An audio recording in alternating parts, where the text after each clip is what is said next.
ito naman ang dala nila sa amin. Arroz caldo. Naku, ang dami po namin yung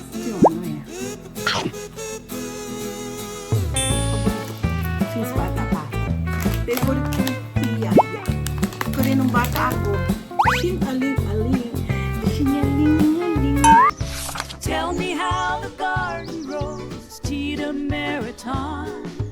Warm hands guide the soil where the hope is sown. Good afternoon.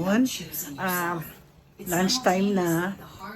Pero nag-start nakakatapos ko lang isang kliyente at 12, mga 12:20. Diyos ko, mga ilang minutes na lang, 30 minutes na lang aking lunch. So, nung nagpunta ako dito sa kitchen namin, gulat po ako. Nagluto po ako ng tinola na native. Niluto ko kahapon. Hindi ako nag-food vlog kasi, tawag dito, ang hirap mag-ano kasi kailangan ko isang kasi dinifrost ko, in order ko sa online. So isang buong chicken na kailangan ko i-chop-chop. Hindi ko na ako nag-food vlog. Tapos 3 hours kong niluto para lumambot. So anyway, excited pa man din po ako kumain ng tinola kasi siyempre, tapos kanina umaga pinakuluan ko siya. Pero nagulat ako, ito po ang laman ng aking kitchen. Po, ang aking, meron po nagbigay sa amin ng Greek salad. Wow! At saka, ano na nga ito? Gyros. O yan, binigyan po ako ng gyros.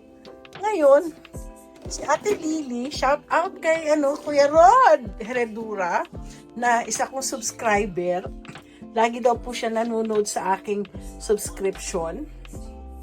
So, buong araw, magpapakita na naman po ako sa inyo ng aking vlog. So, ito naman ang dala nila sa amin. Arroz caldo. May yan? May chicken pa. May arroz caldo. Alam niyo po ang asawa niya. Si Ate Lily. Shout out kay Ate Lily Heredura. Masarap po siyang mag-arroz caldo. Ay, naku, ako po ay nagagalak at over. Ang dami namin pagkain, hindi po ba? Naku, hindi ko alam kung ano gagawin namin. Eto na. Tapos kahapon po, si Ate Celia, taga Pangasinan po siya. Naku, wala na po siya nakuhang slot or wala na siya appointment. So, drinap off nila yung papers nila. At the same time, pinaglutuan po ako ng ng ganito po, na alam nyo, crunchy. Ito po yung nakita nyo kagabi nung nagkumakain ako na sa isang kong vlog. Ito po yung kanyang kinain. Ito yung kinain namin kagabi ni Rico. Ito na po. Ito yung sinasabi ko sa inyo na tinola. Gumawa po ako ng tinola. Buksan po natin. Okay. Ito po ang aking tinola na ginawa. Ayan po. Nakita nyo? Native po yan. At may itlog pa po yan. Sandali ha. Hanapin ko. Alam ko may to. Naglagay po ako ng sayote. At tapos nilagay ko po yung yung tawag nito, yung paa. Yung chicken feet. Naku, tingnan nyo po. Talagang native na chicken. Tapos ito nakakatuwa. May itlog po ito eh. Hindi ko alam kung nasaan. Alam ko dito ko nilagay. Meron tong Naku, hindi ko... ito. Nakita nyo. May itlog pa po sa loob ng chicken. O yan, oh. Grabe. Kaya lang, hindi po na nakain. So, hindi na po ako magluluto. Balak ko pa magkaldereta para sa asawa ko. So, bukas is Thursday. Hindi na po ako magluluto sana. Magluto sana po ako ng kaldereta para sa asawa ko. Kaya lang hindi na po ako makaluto kasi ang dami po namin, dami pagkain. Yan, itong paborito ko, arroz caldo. Tapos ito naman. Ito po laman ng ref. Tingnan mo yung laman ng ref namin puno. Tapos nung isang araw may nagbigay. Nung last week, ko kailangan na pala kainin to. 3 pa man din, May nagbigay din po sa amin ng Thai food. Dami. Tapos, yung, ito po, meron pa kami. Nako, ang dami po namin ano, tingnan niyo po yan. Meron pa kami squid balls. Tapos may kikiam. At may fish ball. Gusto ko sana squid ball na lang ano. Kaya po kami, very spoiled po kami. Nako, so balik na po tayo, kakain na ako. Kailan kumain, anong oras na to? 34 na. Kaya, madali ko na po. Yan. Pero mamaya, siguro mga lunch, mga dinner, kakainin ko yung arroz caldo. Ay, nako, salamat. So, eto po mamaya, kakain po ako ng gyros. Gyros yung ano eh. Greek Cafe. Yan. Wala naman po tayo ng paper towel. Kaya, alam niyo po, gusto ko po sana mag-live. Kaya lang, hindi po ako maka-live. Kasi, ang problema ko po, ang problema ko, 30 minutes na lang. Eh, mga iba itong tulog pa. Ngayon, gyros at saka salad. Alam niyo po, ito.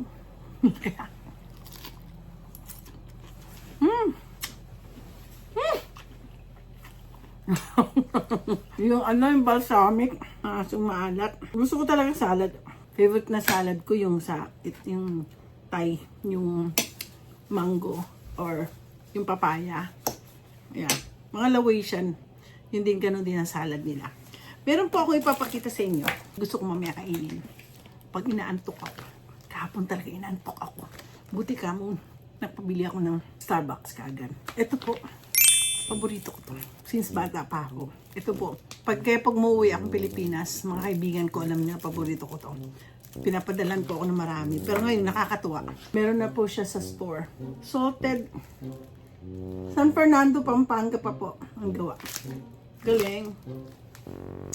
Ito ang paborito ko. Tapos, meron po nagbigay. Meron din akong kliyente. Dala na sa akin. Alam niyo po, sa totoo lang, marami po akong regalo. Ay, sino nagbigay sa akin? Ilonggo. Ito, ay, taga Bacolod yata to. Sino kayo nagbigay? Nakalimutan ko na, ala. Sa shoutout ko pa man din. Bigyan ako ng turones de cashew. Tapos meron, favorite kong piyaya. Pero teka, ayoko na may ube. Ube. Hindi po ako mahilig sa ube. At banana chips. Grabe. Ang damo akong isang pasalubong. Gid. Excuse me. Half longga.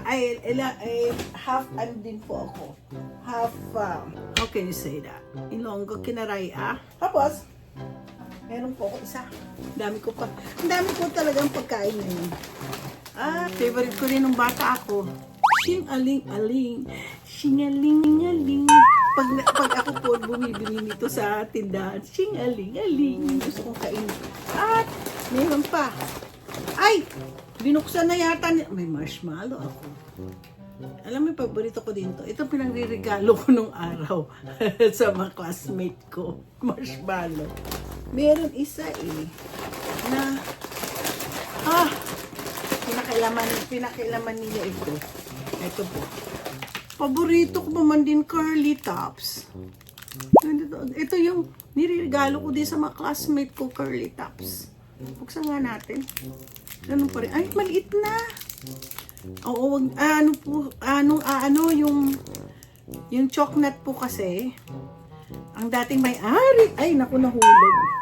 Dati po kasi may-ari ng chocolate. Ay, nahulog din pati ang aking bib. Kasi kumakain po ako ngayon at nakaputi po ako. Oo, yung bayaw ko dati may-ari ng chocolate. Ay, hindi na maganda.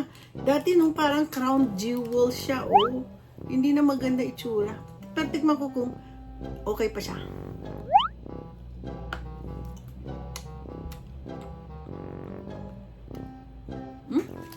Hindi siya masyadong matamis. Okay lang to sa mga diabetic siguro. Okay lang. Hindi po naman ako masyadong ano. Kinain po to ng aking master. Noon may nagbigay po sa akin ganito. Lagay ko na lang muna dyan. So anyway. Pero ito definitely hindi ko pumimigay. So anyway, mamaya, tignan niyo, kakain po ako ng ano, magdi-dinner po ako ng arroz caldo. Isa-shout out ko si Kuya Rod. Nandito lang sila kanina at saka si Ate Lily. Si Ate Lily ang pinakamasarap gumawa ng arroz caldo. Mamaya, tignan niyo, i-rate ko. See you later. Hello! I'm back. Ngayon, it's 3, ano na nga? Magti 3 o'clock. 3 o'clock, merienda time. Kakainin ko po yung arroz caldo na gawa ni Ate Lily. Shout out sa iyo, Ate Lily Heredura. Masarap po. Alam mo, lagi akong naglalaway pag itong kinakain ko. Ay, sarap. Tunay, ang ginagawa ni Ate Lily, ano daw, talagang malagkit ang ginamit niya.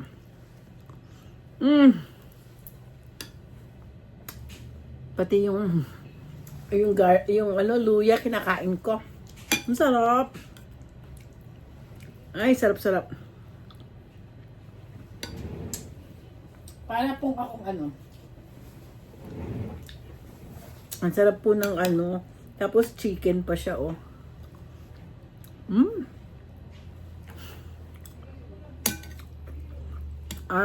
Isa sa mga paborito kong pagkain is arroz caldo. Nung bata kami, doon sa taas po ng Santa Fe, pag nag-ano kami, pauwi na kami ng Isabela. Hihinto po kami doon sa tuktok ng Santa Fe. Kasi nag-ano sila ng arroz caldo. Ano sinisilip-silip mo dyan?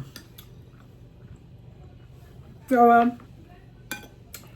doon sa tuktok ng Santa Fe. Tapos minsan po, may mga bus. Doon po sila, ano, nung araw pa yun. Pero ngayon hindi na sila humihinto eh. So, mas pinakamasarap pag malamig na panahon. Ito masarap pang kainin. Na ano ko, mayroon pa akong. Anyway, tapos, ay papakita po ako sa yung fruits. Isa sa mga, alam niyo po to, blackberry. Yan. Blackberry po yan. Ito po, matamis to. Pag summer, makikita niyo po to sa gilid ng daan. Wild ho natin to. Wild. Kung sinisilip mo dyan. Sinap sumisilip.